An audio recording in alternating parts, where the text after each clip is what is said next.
So we move on now to hear from Joseph Lallo.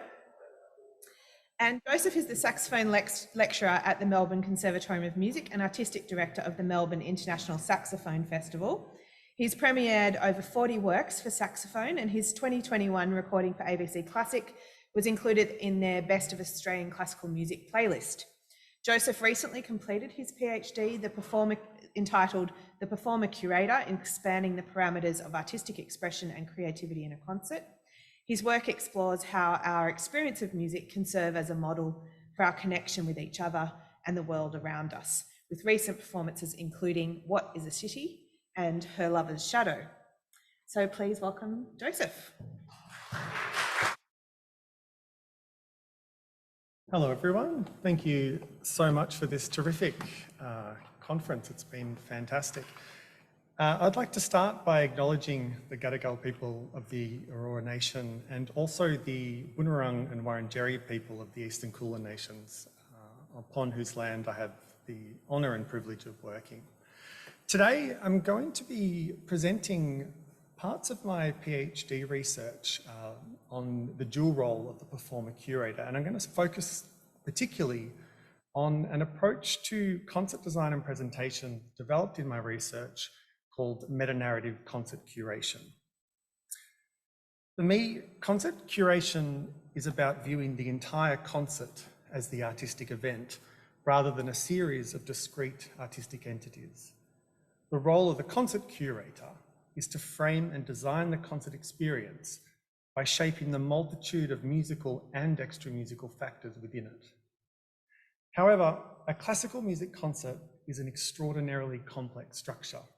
So my first step was to develop a conception of the concert frame. This created a structured way to examine the social, environmental, and cultural factors and parameters of the classical music concert. So I began by listing every factor I considered in relation to the design and presentation of the concerts I recorded as part of my PhD research. From the moment I conceived of an idea or was invited to perform a concert, right up until I'd finished my post-concert reflections. Generating my list, I recognized three overarching categories: administrative, audience, and artistic. I placed each factor under the category I felt it was most relevant to for a performer curator, but there is a great deal of overlap between them, and importantly, many administrative and audience factors can be curated in an artistic way. Using the conception of the concert frame allowed me to see the individual elements that contribute to the overall experience and become more aware of the components I could creatively shape in the pursuit to express an overarching artistic idea, or a meta-narrative. A meta-narrative is my core artistic motivation for creating a concert experience. It guides every aspect of my curation of the concert frame and gives me a conceptual framework to coherently unite the musical and extra-musical elements of a concert. Under the meta-narrative, my ideas and the ideas of the people I'm collaborating with emerge as part of the artistic process, creating an emotional and aesthetic structure within which I can program, design, and present the concert. In terms of programming, I connect the works in personal and subjective ways, which frame the audience's experience of the music. However, given that each individual work has its own history and stories, the meta-narrative acts more as a unifying idea above the narratives of the individual pieces.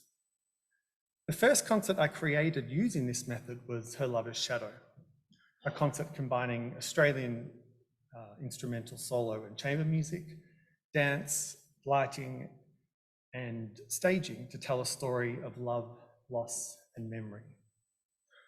My aim was to curate an engaging, enriching, and emotionally satisfying concert for the audience, and to share with them an experience that represented how music and art were most serving me at that time in my life. At that time, creating music and art was helping me understand and cope with loss and clarify what was most important in my life. So this became my meta-narrative.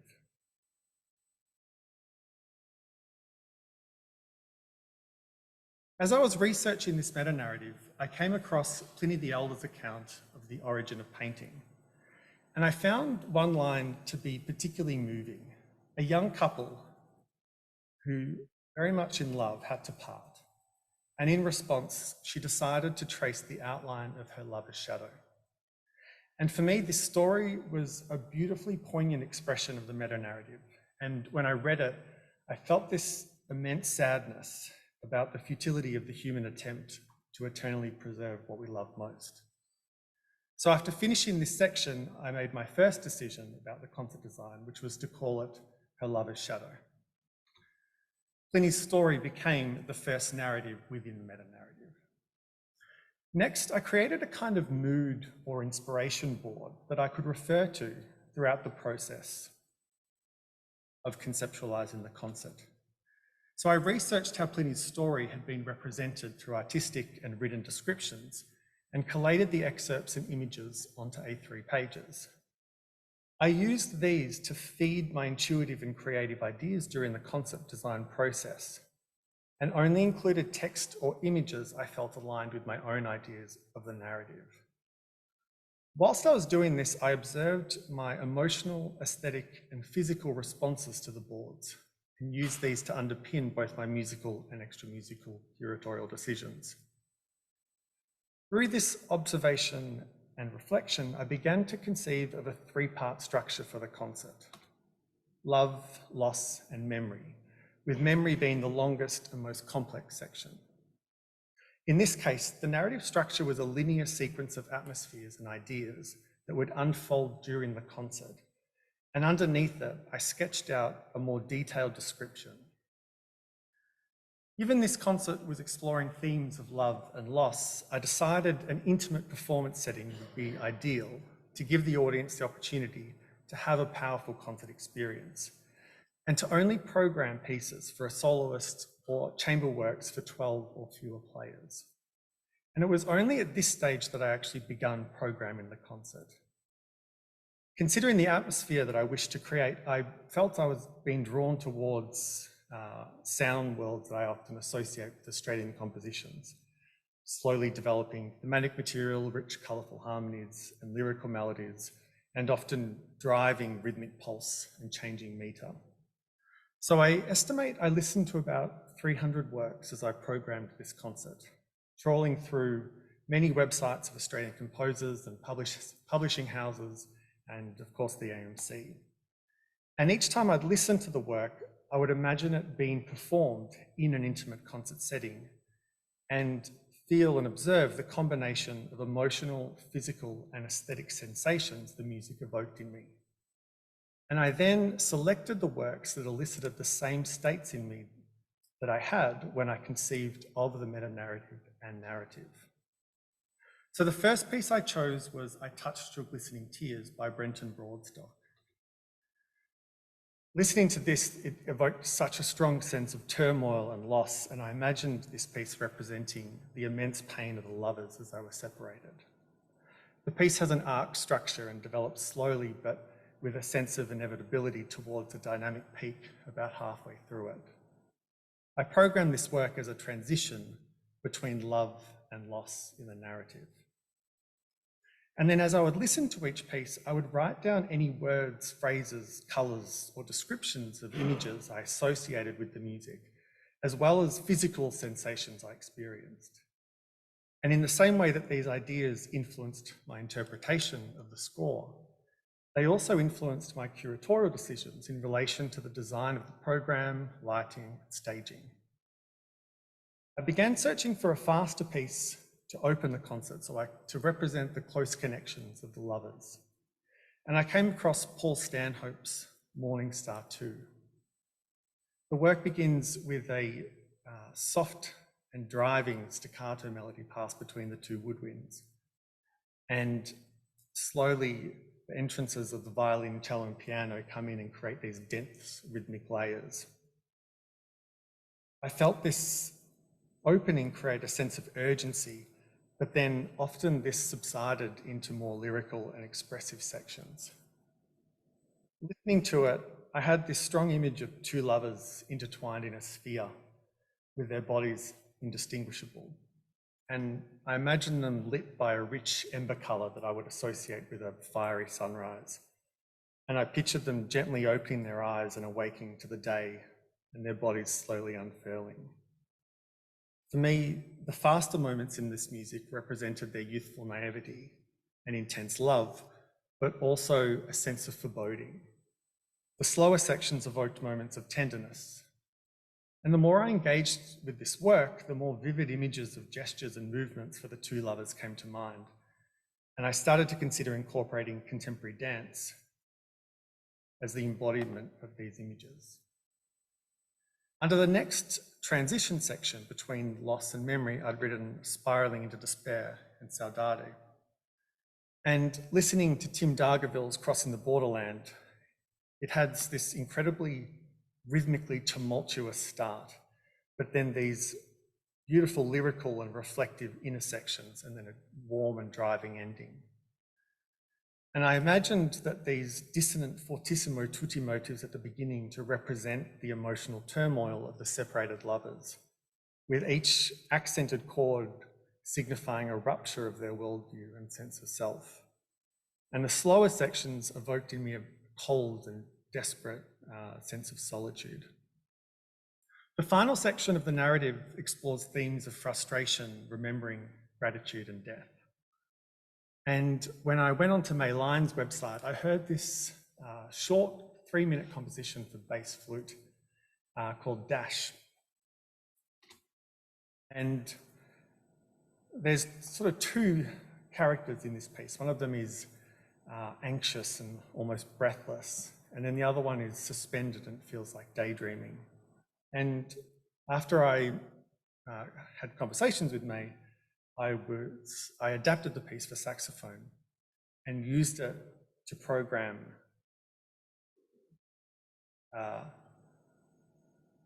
and used it to represent the frustration that comes as vivid memories decay over time. But the final piece of the narrative remained unresolved for quite a long time until I fortuitously met Kate Tempany in a classroom at the Conservatorium.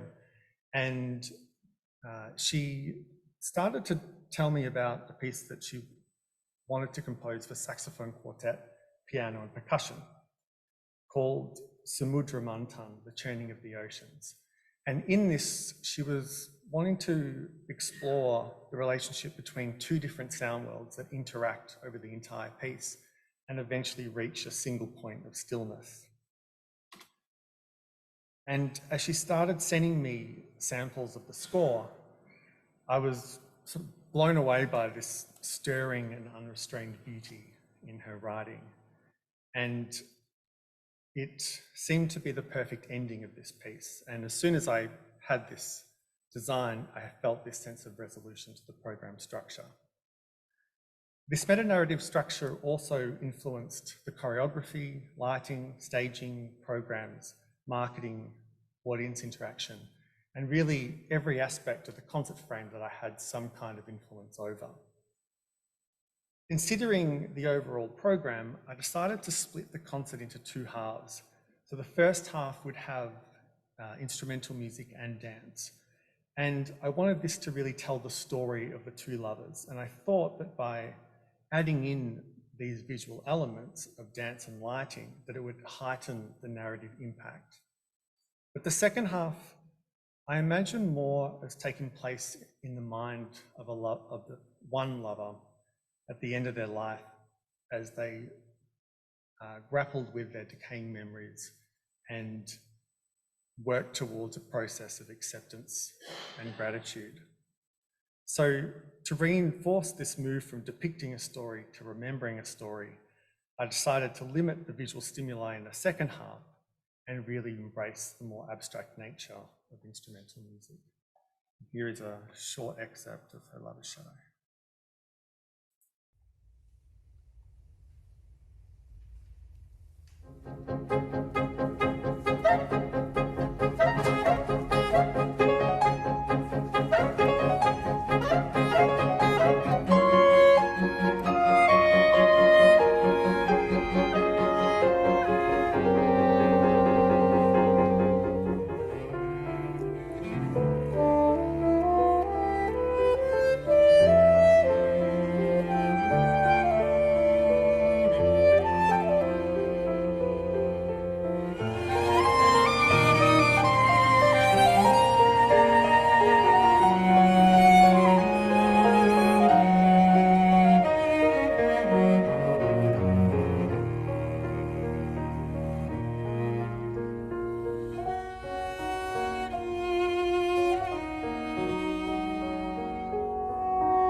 My aim with Her Love of Shadow was to express the meta-narrative through the interplay of the musical and extra-musical elements of the concert, and ultimately through the totality of the concert experience.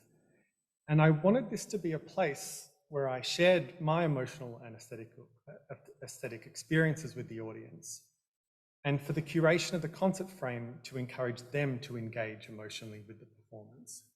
And if it did resonate with them, I hope that they would feel more understood. For me, classical music is often pitched as an intellectual experience rather than an emotional one. And I use music to make sense of my life and to understand and explore the deepest parts of my psyche and to connect with the world around me. But at times I feel limited by the norms of how to present these experiences in a concert, and that my programs are not representative of the range and depths of the emotional and philosophical connections I strive to share with an audience. And I've continued to use this approach, including concerts with my students at the University of Melbourne. And this is What is a City, which was, I think, really us grappling with spending 2 years at home in lockdown and the alarming view of empty streets in the city. And the structure for this concert came from just having a conversation with my students about what is a city. And then I went back to my office and sketched the sort of themes of that conversation out onto the whiteboard, and sort of starts off with, faceless people and everyone just kind of part of a system. And then these moments of being close to someone and meeting someone, and then the shock of empty streets and seeing these people play music from balconies to each other, and then this slow return back to the cities, but with a kind of renewed question about, and with people still working from home, well, what actually is a city, and what will the role be in our lives after that? And then this was a concert I co-curated with Jade Norfolk, Sound of Water, about the emotion, about the human connection with water, but I think more importantly, our relationship with nature through sound. And I believe performers are in a unique position to make changes to classical concert design if we strive to create concerts that reflect and frame the intensity of our most powerful musical experiences. And if performer curators use their own emotional and aesthetic responses to curate the concert frame, then concert designs can model a form of artistic engagement for our audience that invites and emboldens them to approach the art differently. And even though the music we play may be fixed in notation by the composer, the stories we can tell as performers are endless. Thank you very much.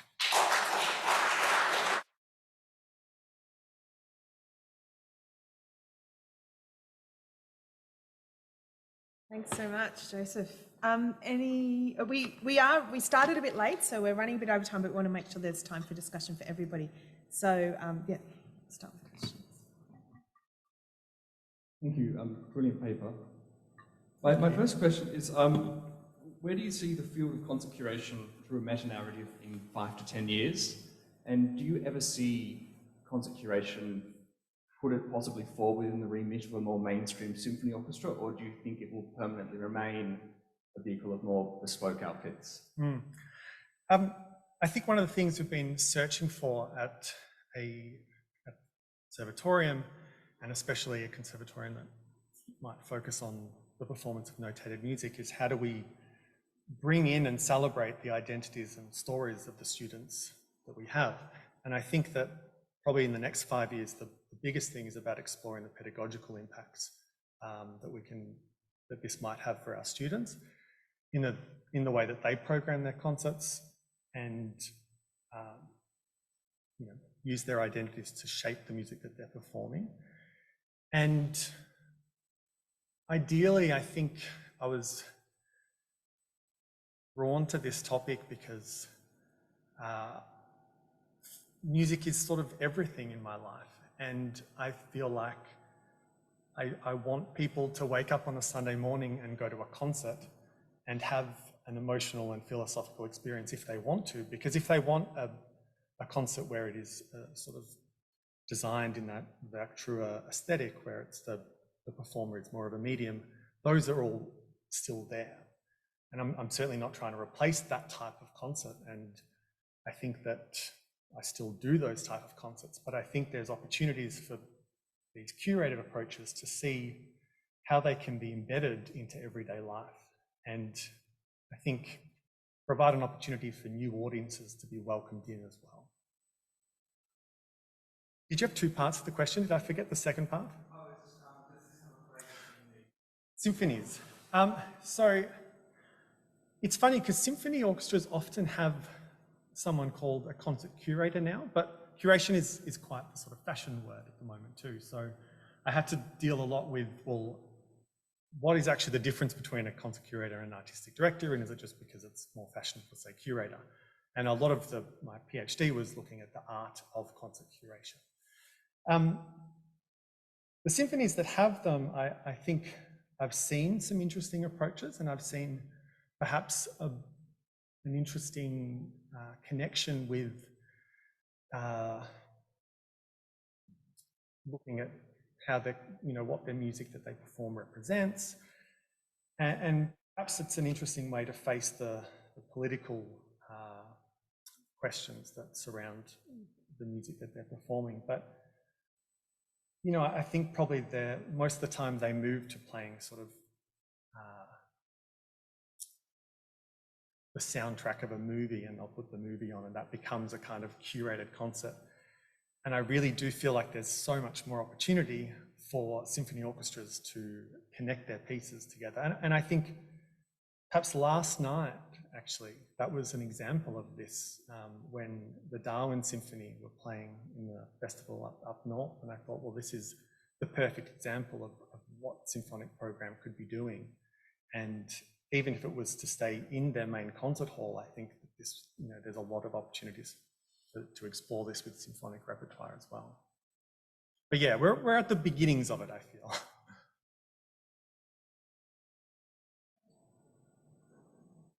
Thanks for a great presentation. Thank you. I was wondering, when you were choosing the pieces that you were going to include in the program, were you choosing them with particular ensembles or combinations of ensembles in mind, or not? And when you chose a particular piece, did you have to make, or did you consider making any alterations to the ensemble compared to what's in the program? Yeah, thank you very much. When I begin programming, I'm really open to doing any adaptation of any piece and any arrangement of a piece. And I'm also open to not playing, and to have, to inviting other musicians to play as well. And, probably one of the biggest constraints on all this is that administrative factor of money. I was lucky in Her Lover's Shadow, where I had the support of the university, and I didn't really have to worry too much about that, which meant that I could just be open to programming any instrument. But, if we're working with composers who are alive, I think then, most of the time they've been, well, actually, literally 100% of the time, they've been so happy to adapt their pieces for an ensemble that I'm working with. But ideally, in, I guess, the most pure form of meta-narrative concert curation, these more logistical ideas and parameters would come second, but they are certainly a reality of concert programming. questions? I haven't looked on Zoom actually. No, any? Well, following on from that comment about composers' willingness to adapt, I was thinking about this as Shane's presentation yesterday, the way that that the sort of audio program takes the listener on a certain journey, and if we just looked at the visuals, that would take us on a journey, and then the two together maybe which is also evidently of your partly shaped by your emotional response to those works, and then the two together might take us somewhere else. And I was wondering whether you've had any reactions from composers expressing surprise about what you did with the visual aspects that went with their works, and how that relationship is. Yeah, thank you. One of the things that I don't want this method to be used for is to create theatrical concerts all the time. So I think when I'm beginning this concert design, I start with an imaginary empty space, and I really have to be open to performing the works in complete darkness, and to really even not say the names of the works or kind of and do anything, because I feel like then if I add in color or lighting or staging, it has to be integral to, it has to heighten the musical experience and not detract from it. And ideally this creates, I think, a more unifying perception of the piece. And composers have been very surprised. Tim Dargaville, he said, like, I never thought that piece would be danced to. And even when I was working with the two dancers, they said, this is really challenging, like it's tricky music, but actually then that narrative structure meant that really quickly they'd done their choreography and it all kind of made sense to them. And I really try to work with other people's art with the utmost respect, and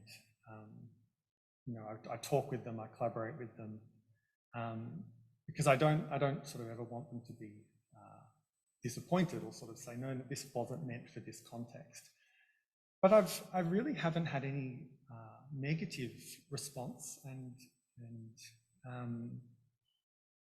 the other interesting thing about concert curation is it provides this framework that then I think in What is a City and, well, between the three concerts that I've spoken about, I think there's been about 15 world premieres, and being able to contact a composer and say, here's this idea, are you interested?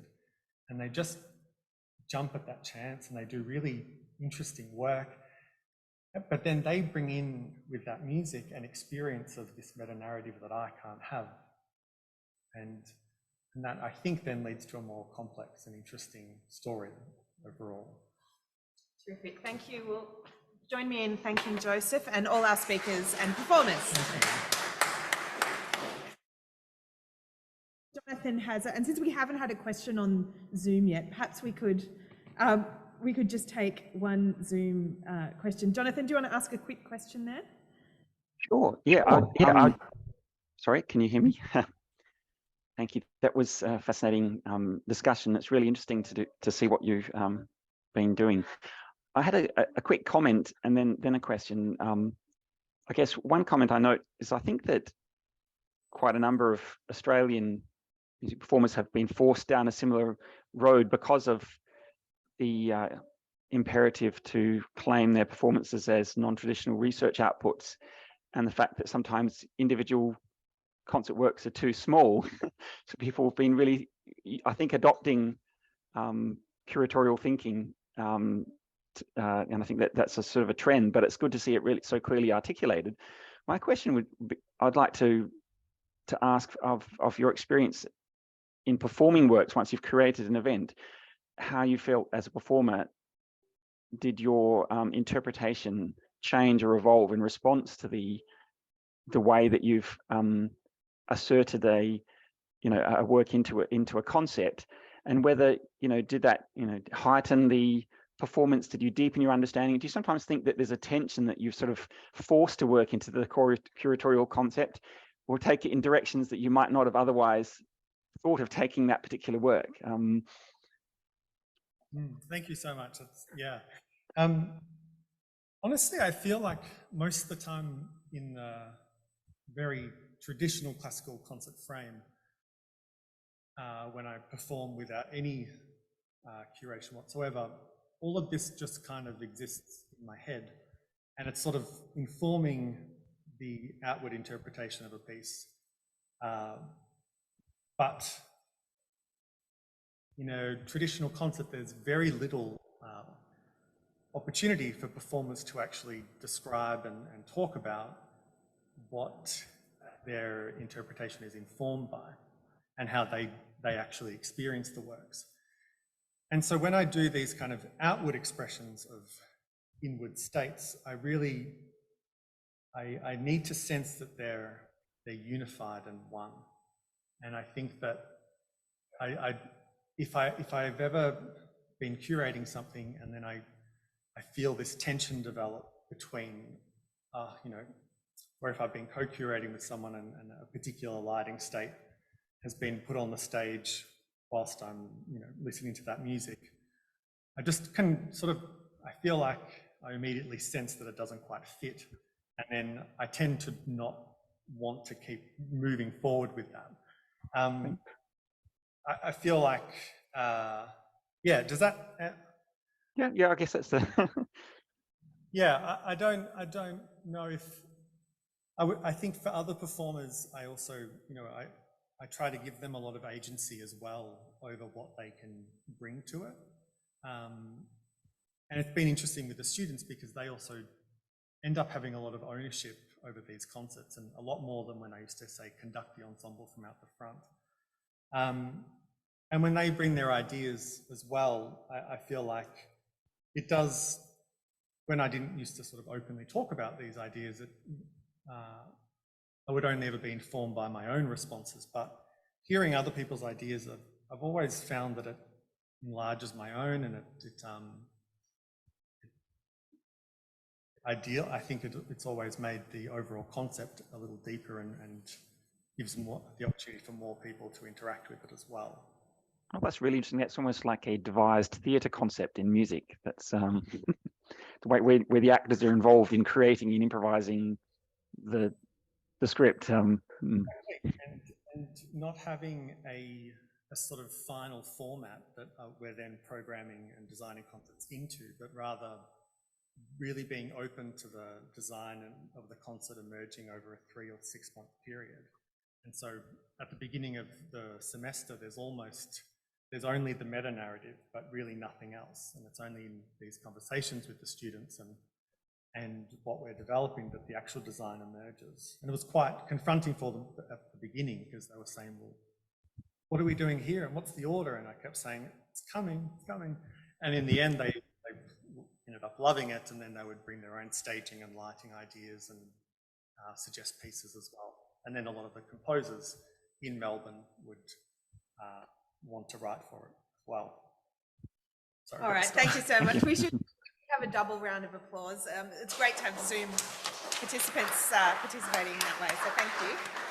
And for those who are in the room, we now have morning tea outside. For those of you on Zoom, I hope you have your own morning tea. And we'll be back here at 11:15 for the next panel. Thanks, everyone.